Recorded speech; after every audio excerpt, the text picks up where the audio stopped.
Mira, dímelo, mi gente chiclosa. Estamos aquí en otro unboxing, papi. Y me entiendes, lo que le quiero decir es que, papi, la pudimos cachar, mi brother.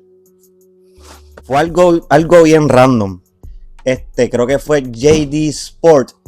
Nos dio un acceso a las personas o a la rifa, que en verdad las rifas son como jugarte un numerito de la loto, ¿me entiendes? A ver si tú la logras coger. Está bien dura, me gustó, no tenía nostalgia. De momento me envían, el día del lanzamiento me envían un email, pam, pam, felicidades. Me la gané en Dicksport, me la gané en JD Sport y me la gané en Full Locker.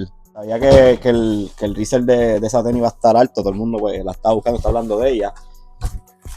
Pero mira,